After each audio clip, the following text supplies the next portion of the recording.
The arrival of darkness. On a frigid December night, the skies over Washington, D.C. glittered with an unnatural light.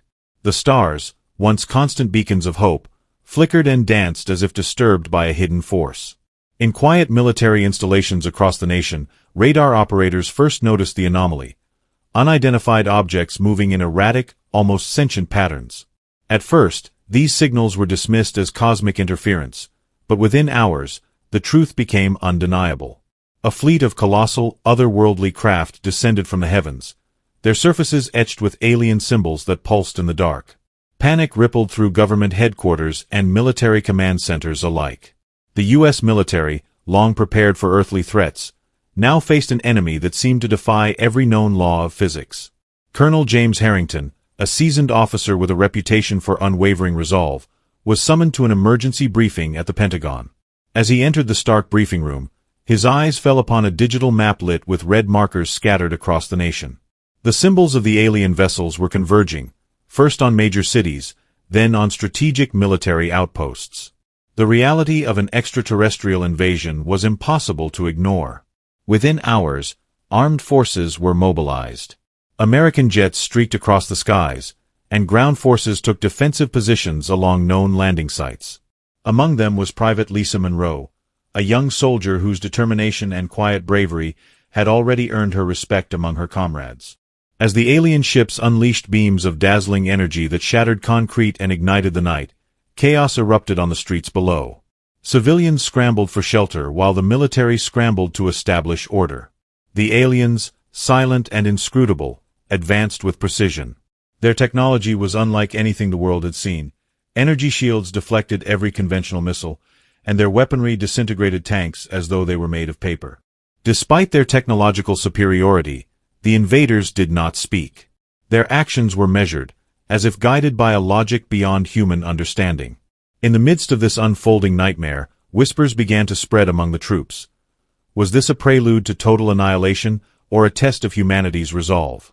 As American forces mounted a desperate counterattack, Colonel Harrington's unit engaged in fierce urban warfare along the outskirts of the city.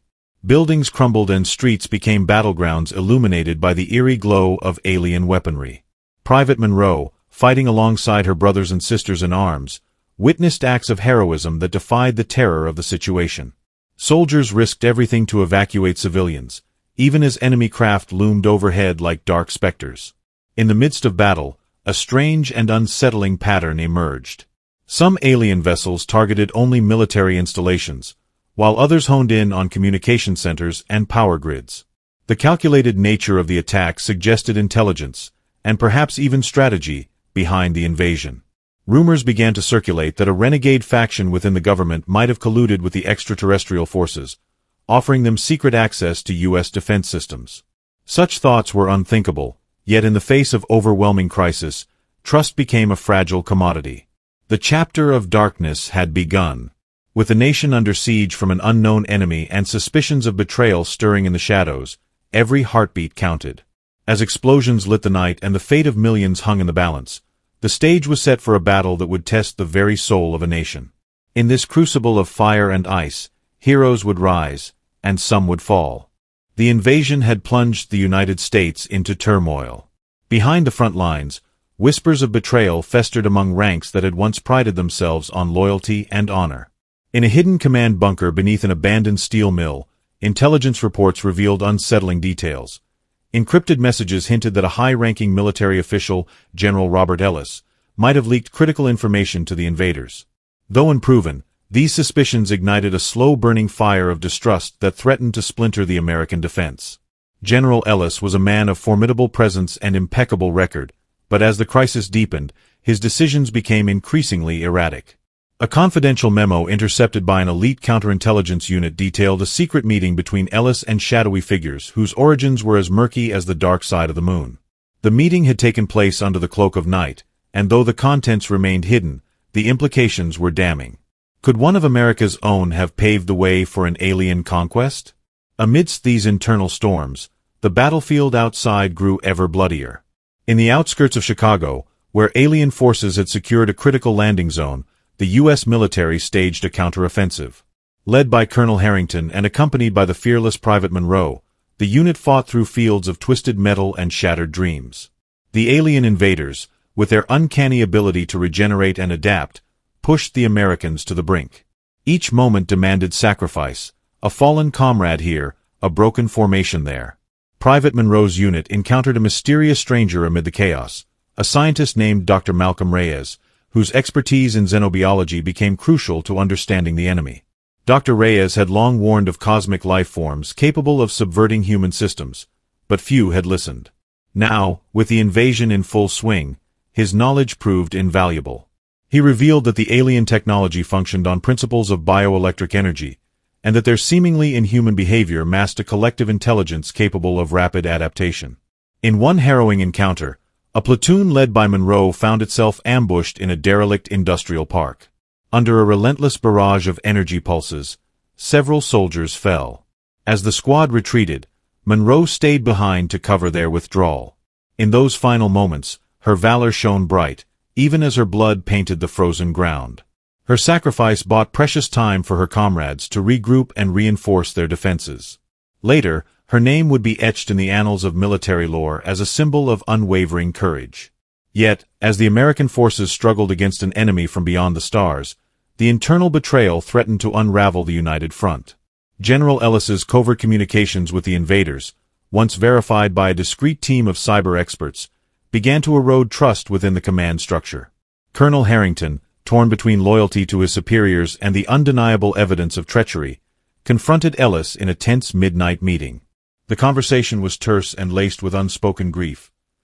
Here was a man who had once dedicated his life to protecting his country, now seemingly seduced by promises of power from an otherworldly benefactor. Ellis claimed he had acted to prevent an even greater catastrophe, arguing that the aliens possessed knowledge that could save humanity from itself. His words, though smooth, failed to assuage the bitter taste of betrayal. The revelation cast a pall over the entire military hierarchy. Trust, the very foundation of unity, now lay in ruins. As reports of internal sabotage multiplied, the American soldiers began to question not only their enemy but also those entrusted with their lives.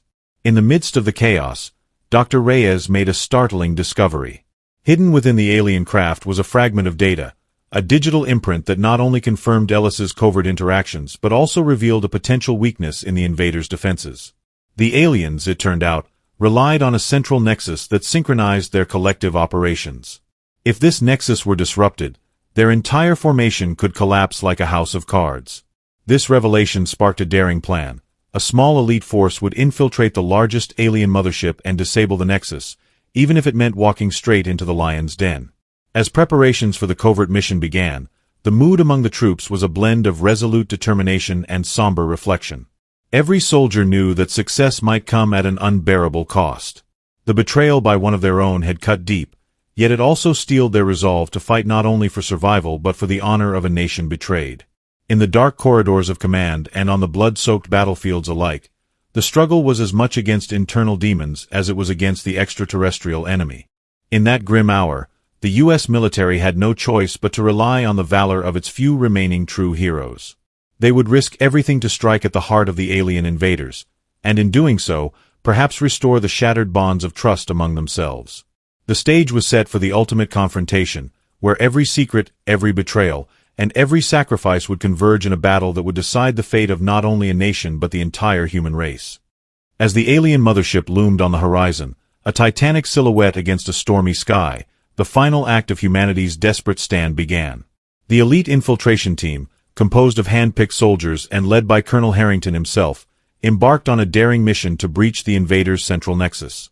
The plan was simple in theory but nearly impossible in execution. Penetrate the mothership, locate the nexus, and deploy an electromagnetic pulse (EMP) device to disrupt the alien collective intelligence.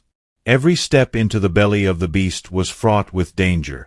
The corridors of the mothership pulsed with a cold, eerie glow, and the walls seemed to whisper secrets of unfathomable technology. As the team advanced, they encountered both physical and psychological obstacles, hallways that shifted, rooms that defied gravity, and holographic images of past battles that played like ghosts from a forgotten future. Amid this surreal environment, the soldiers clung to the hope that their sacrifice could bring salvation. Meanwhile, back on Earth, the battle raged on. American forces held critical positions, repelling wave after wave of alien assaults.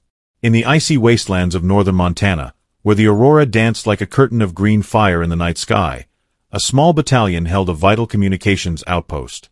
Despite being isolated and outnumbered, these soldiers transmitted crucial intelligence to their comrades on the mothership. Their transmissions were the lifeline that kept the hope of victory alive. Inside the mothership, Colonel Harrington's team reached the heart of the alien command. There, they uncovered the Nexus, a pulsating core of bioelectric energy that bound the invaders together. But the core was guarded by an otherworldly sentinel, a creature that seemed to embody both machine and organism. In the ensuing confrontation, the team suffered heavy casualties. Sergeant David Kim, a quiet but fiercely determined soldier, fell while covering the team's advance. His final words, whispered through gritted teeth, were a plea for unity and courage, a message that would echo in the hearts of his comrades long after his sacrifice. As the battle within the mothership intensified, betrayal's sting still lingered in the minds of the infiltrators. The revelation of General Ellis's duplicity had left a bitter residue, but it also served as a grim reminder that true loyalty could emerge only through the crucible of sacrifice. Colonel Harrington, fighting back tears of both grief and determination, ordered his remaining men to press on. "For those we have lost, and for the future of humanity," he declared, "we must stand united." In a breathtaking climax, Dr. Reyes's plan came to fruition. The EMP device was activated at the precise moment when the Nexus pulsed at its peak intensity. A shock wave of disruptive energy surged through the corridors of the alien mothership, and the Sentinel convulsed before collapsing into inert metal. Far from within, the synchronized operations of the alien fleet began to falter. The invaders, once a seemingly unstoppable force, now staggered under the weight of their shattered unity. Back on Earth, as the EMP's effects rippled outward, American forces found themselves emboldened. The disarray among the aliens allowed coordinated counterattacks that gradually reclaimed lost ground. In one final, desperate push, soldiers stormed the remaining alien vessels, driving the invaders back into the void of space from whence they came. In the aftermath of the conflict, the nation mourned its fallen heroes. Memorials were erected in honor of Private Monroe, Sergeant Kim, and countless others whose lives had been sacrificed in the battle for Earth's survival. Amid the grief, however, a powerful truth emerged, that unity, forged in the crucible of adversity, could triumph over even the most insidious forces, both alien and human. As dawn broke over a scarred but resilient America, Colonel Harrington addressed the nation. His voice, steady and resolute, carried a message of hope and caution. "We have seen the darkness that lies beyond our stars and the shadows that dwell within our hearts. Let our sacrifices remind us that freedom is won not by the strength of one, but by the unity of all. Trust in one another, for only together can we overcome the challenges of tomorrow." Before closing his address, he added a heartfelt reminder.